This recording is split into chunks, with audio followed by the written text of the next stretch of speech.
Kasaragod അമ്പലത്തറയിൽ CPIM നേതാക്കൾക്കു നേരെയുണ്ടായ ആക്രമണത്തിൽ രണ്ടാം പ്രതി ഷമീർ അറസ്റ്റിൽ. അമ്പലത്തറ പോലീസാണ് അറസ്റ്റ് ചെയ്തത്. അരുൺ പാറയ്ക്കൽ ചേരുന്നു കാസർഗോഡ് നിന്ന് വിവരങ്ങളുമായി. എപ്പോഴാണ് ഇയാളുടെ അറസ്റ്റ് രേഖപ്പെടുത്തിയത് അരുൺ?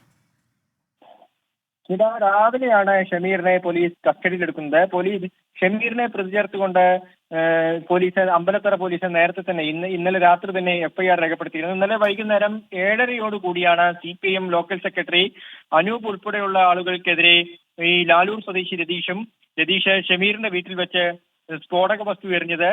ഈ CPM നേതാക്കൾ ഒഴിഞ്ഞു മാറിയത് കൊണ്ട് അവർക്ക് പരിക്കേറ്റില്ല. പകരം അടുത്ത വീട്ടിലെ ഒരു അയൽവാസിയായ വീട്ടമ്മയ്ക്ക് ആമിനയ്ക്ക് പരിക്കേൽക്കുന്ന ഒരു സാഹചര്യമുണ്ടായി. ആമയുടെ കണ്ണിനാണ് പരിക്കേറ്റത്.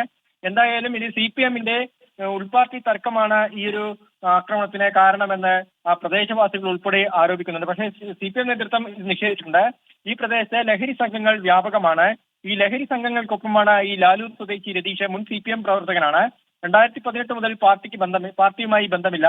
ഈ ലാലൂർ സ്വദേശി രതീഷ് ഈ ലഹരി മാഫിയകൾക്കൊപ്പമാണ്. ഇത് ചോദ്യം ചെയ്തതിലുള്ള കുടിപ്പകയാണ് ഇത്തരത്തിലൊരു ആക്രമണത്തിന് പങ്കെന്നാണ് CPMന്റെ വിശദീകരണം വന്നിരിക്കുന്നത്. എന്തായാലും രതീഷിന്റെ സുഹൃത്ത് ഷമീറിനെ പോലീസ് കസ്റ്റഡിയിലെടുത്തിട്ടുണ്ട്. അദ്ദേഹത്തിന്റെ അറസ്റ്റ് രേഖപ്പെടുത്തിയിട്ടുണ്ട്. ഇനി രതീഷിനെ കൂടി കണ്ടെത്താനുള്ള ഒരു ശ്രമത്തിലാണ് ഇപ്പോൾ പോലീസ് ഉള്ളത്.